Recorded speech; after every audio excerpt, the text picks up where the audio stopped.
his grandfather would encourage the young boy to pursue a livelihood in the art of medicine.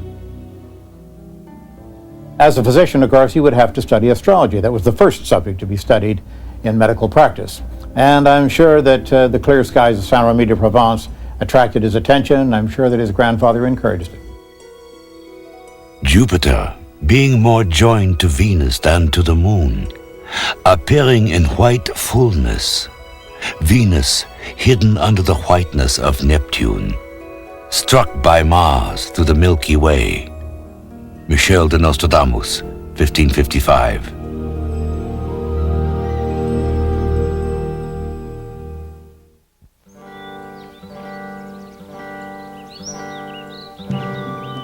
Young Michel de Notre Dame was the first of 4 sons, and early in life it was recognized that he possessed a gift.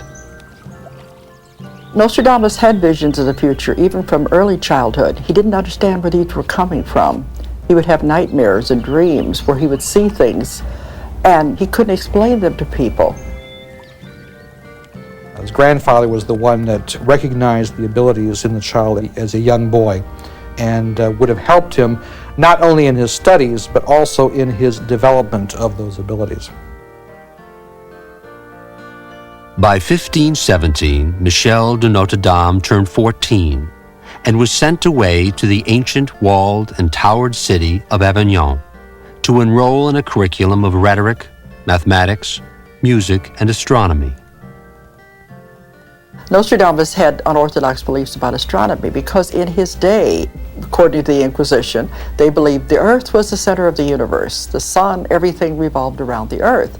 He didn't believe that was so. And I think it was because of his visions of the future he was able to see a lot of these things.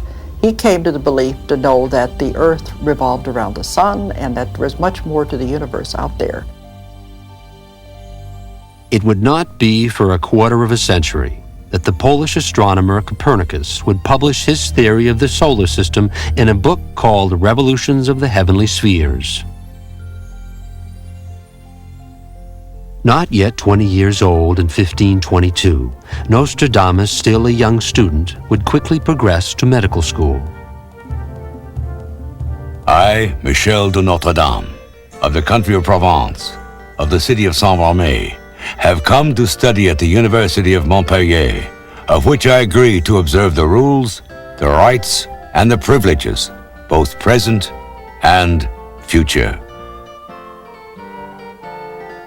At age 19, Nostradamus was enrolled in the University of Montpellier, which was considered one of the major medical colleges of the day.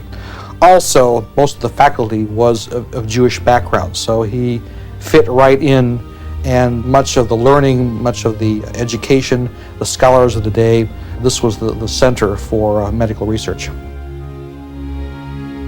In medical practice of the 16th century, astrology came first.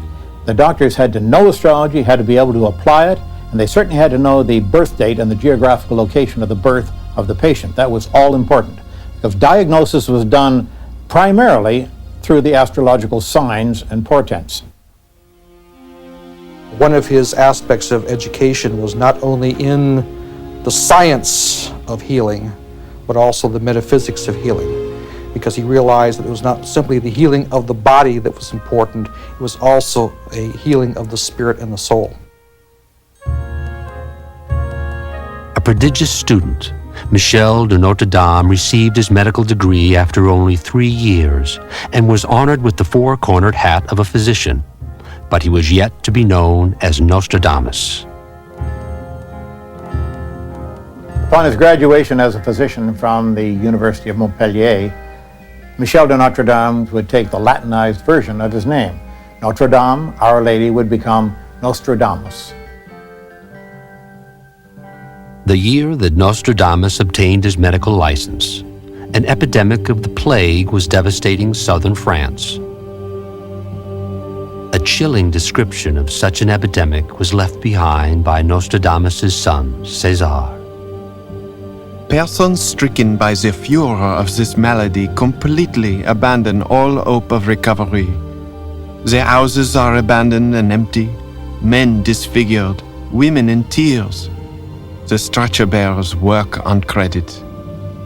César de Notre-Dame, 1546. In the day of Nostradamus, of course, one of the greatest fears of everyone was being afflicted by the plague. It was almost universally fatal. When it hit a family, the whole family would go. They didn't know what the cause of it was.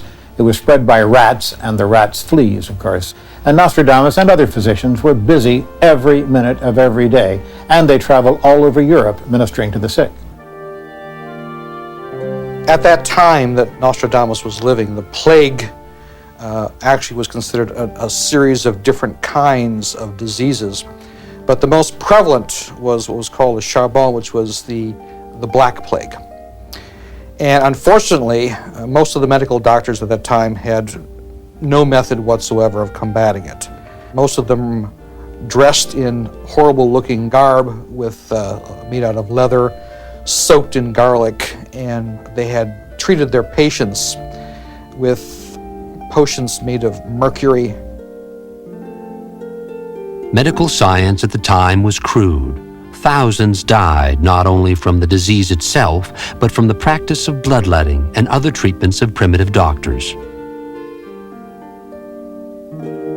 If Nostradamus had never predicted anything, he would be remembered as one of the great healers of the 16th century.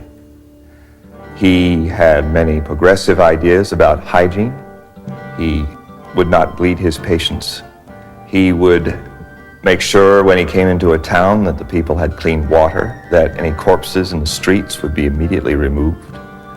He would often come into a town and send people out to collect rose petals to make his famous rose pills. Of course, in Nostradamus' time, there was no such thing as the science of pharmacy. There weren't any pharmacists, and every doctor had to mix his own chemicals to make his own medications. It had to be done at the right phase of the moon, with the stars and the planets in just the right juxtaposition. Otherwise, they thought that it wouldn't be effective. Nostradamus used lozenges that was composed of ground up not only the rose petals, but also the rose hips, which contains the ascorbic acid, which is what we use today in vitamin C, which we know is something that fights infections. When he was 52, Nostradamus wrote down the formula of his rose lozenges. 300 to 400 red roses, plucked before dawn, are pulverized and mixed with sawdust from the greenest cypress, iris of Florence, cloves, odorated calamus root, and linaloes. Nostradamus, 1555. Little more is known of his remedy, but his cure rate was impressive. Some hold that another secret was a belief in cleanliness. He was able to avoid contracting the plague himself because he practiced hygiene himself.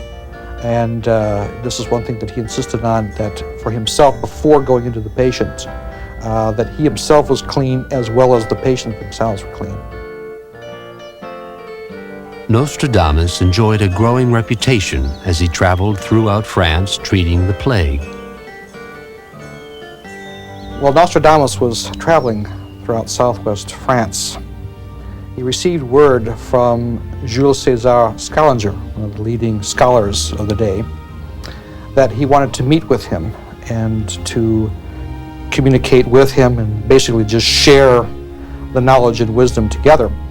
And so he invited Nostradamus to his hometown of Agen. And Nostradamus accepted the invitation, and the two of them got on quite well.